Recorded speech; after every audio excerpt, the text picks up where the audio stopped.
Bismillahirrahmanirrahim. Assalamualaikum warahmatullahi wabarakatuh. Syukur alhamdulillah kita bisa berjumpa lagi di channel ini.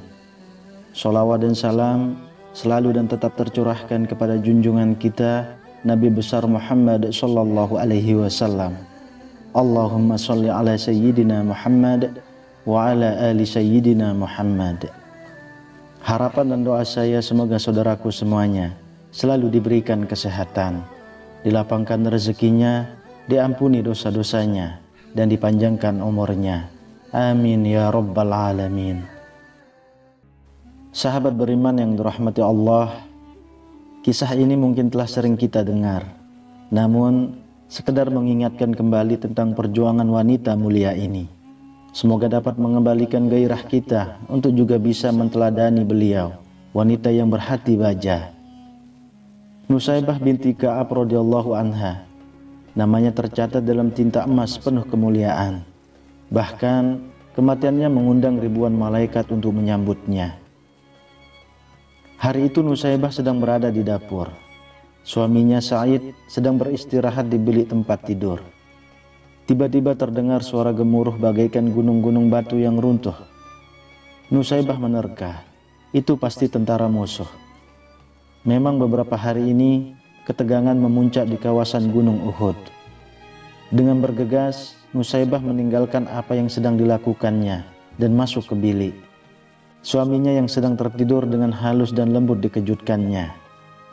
"Suamiku tersayang," Nusaybah berkata, "aku mendengar pekik suara menuju ke Uhud.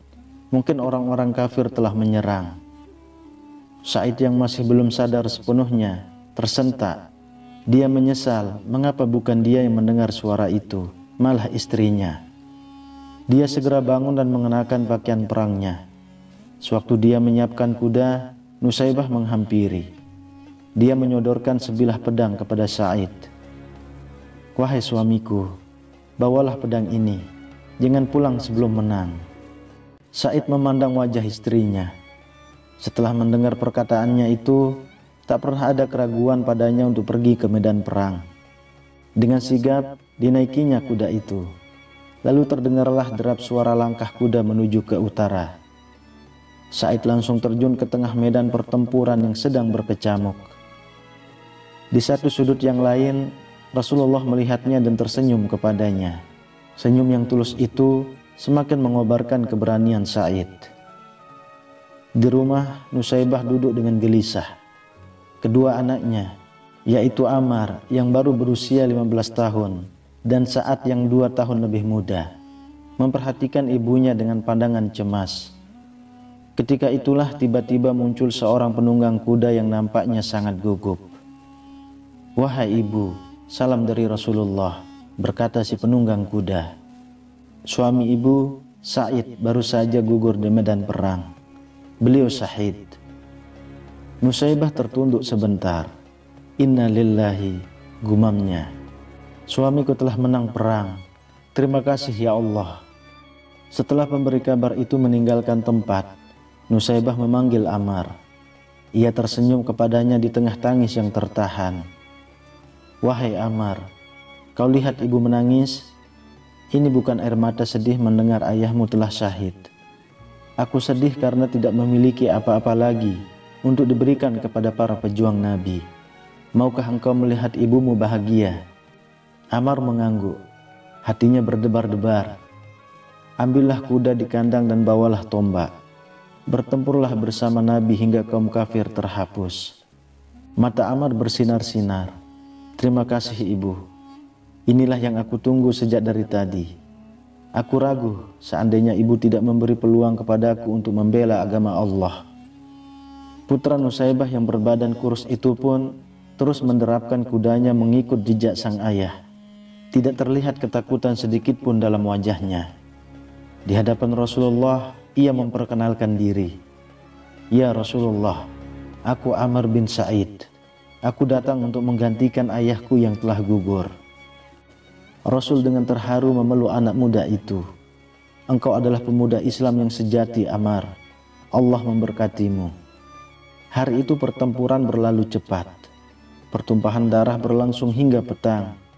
Pagi-pagi seorang utusan pasukan Islam berangkat dari perkemahan di medan tempur.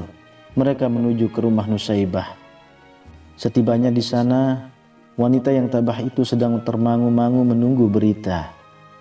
"Ada kabar apakah gerangan?" serunya gemetar ketika sang utusan belum lagi membuka suaranya.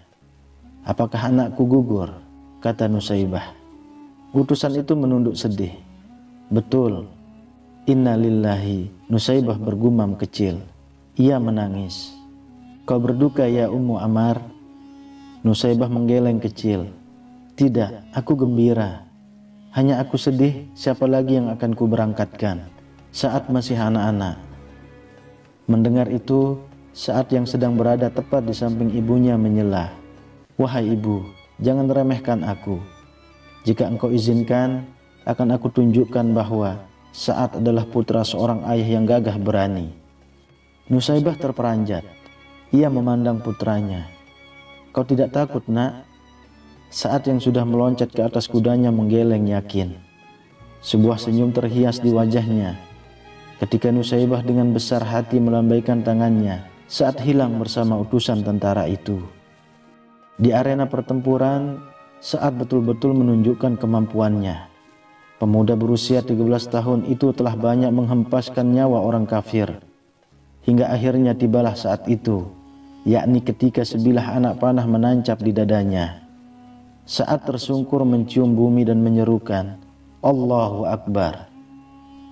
Kembali Rasulullah memberangkatkan utusan ke rumah Nusaybah. Mendengar berita kematian itu, Nusaybah meremang bulu tengkuknya. "Wahai utusan, kau saksikan sendiri aku sudah tidak memiliki apa-apa lagi. Hanya masih tersisa diriku yang tua ini. Untuk itu, izinkanlah aku ikut bersamamu ke medan perang." Sang utusan mengerutkan keningnya. "Tapi engkau wanita ya ibu." Nusaybah tersinggung. "Engkau meremehkan aku karena aku wanita. Apakah wanita tidak ingin pula masuk ke surga melalui jihad?" Nusaybah tidak menunggu jawaban dari utusan tersebut. Ia bergegas menghadap Rasulullah dengan mengendarai kuda yang ada. Tiba di sana, Rasulullah mendengarkan semua perkataan Nusaybah. Setelah itu, Rasulullah pun berkata dengan senyum, "Wahai Nusaybah yang dimuliakan Allah, belum masanya wanita mengangkat senjata. Untuk sementara, engkau kumpulkan saja obat-obatan dan rawatlah tentara yang luka-luka. Pahalanya sama dengan yang bertempur." Mendengar penjelasan Nabi demikian, Nusaybah pun segera menenteng obat-obatan dan berangkatlah ke tengah pasukan yang sedang bertempur. Dirawatnya mereka yang mengalami luka-luka dengan cermat. Pada suatu saat, ketika ia sedang menunduk dan memberi minum seorang prajurit muda yang luka-luka, tiba-tiba rambutnya terkena percikan darah. Nusaybah lalu memandang. Ternyata kepala seorang tentara Islam tergolek, tewas terbabat oleh senjata orang kafir. Timbullah kemarahan Nusaybah yang menyaksikan kekejaman ini. Apalagi ketika dilihatnya Rasulullah terjatuh dari kudanya akibat keningnya terserempet anak panah musuh. Nusaybah tidak dapat menahan diri lagi menyaksikan hal itu. Ia bangkit dengan gagah berani. Diambilnya pedang prajurit yang tewas itu. Dinaiki kudanya. Lantas bagaikan singa betina, ia mengamuk. Musuh banyak yang terbirit-birit menghindarinya. Puluhan jiwa orang kafir pun tumbang. Hingga pada suatu waktu, ada seorang kafir yang mengendap dari arah belakang dan langsung menebas putus lengan kirinya. Nusaybah pun terjatuh, terinjak-injak oleh kuda. Peperangan terus berjalan, medan pertempuran makin menjauh, sehingga tubuh Nusaybah teronggok sendirian. Tiba-tiba Ibnu Mas'ud menunggang kudanya, mengawasi kalau ada orang yang bisa ditolongnya. Sahabat itu begitu melihat ada tubuh yang bergerak-gerak dengan susah payah, dia segera mendekatinya. Dipercikannya air ke muka tubuh itu. Akhirnya Ibnu Mas'ud mengenalinya. Istri Sa'idkah engkau? Nusaibah samar-samar memperhatikan penolongnya, lalu bertanya, bagaimana dengan Rasulullah? Selamatkah baginda? Baginda Rasulullah tidak kurang suatu apapun. Engkau Ibnu Mas'ud bukan? Pinjamkan kuda dan senjatamu kepadaku. Engkau masih terluka parah, Nusaibah.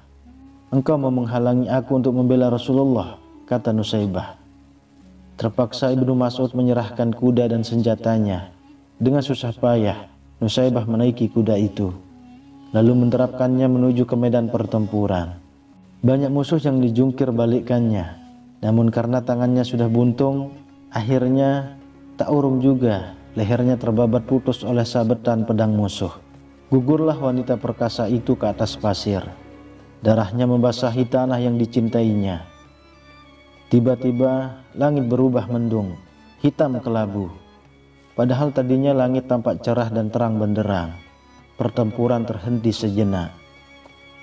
Rasul kemudian berkata kepada para sahabatnya, kalian lihat langit tiba-tiba menghitam. Itu adalah bayangan para malaikat yang beribu-ribu jumlahnya. Mereka berduyun-duyun menyambut kedatangan arwah Nusaibah, wanita yang perkasa. Sahabat beriman yang dirahmati Allah, kisah penuh inspiratif ini seharusnya dapat menggugah jiwa juang kita. Kalau ingin anak menjadi kuat, maka kita harus menjadi ibu yang kuat terlebih dahulu. Wallahu a'lam bishawab. Demikian yang bisa saya bagikan. Semoga bermanfaat untuk kita semua. Amin ya rabbal alamin. Assalamualaikum warahmatullahi wabarakatuh.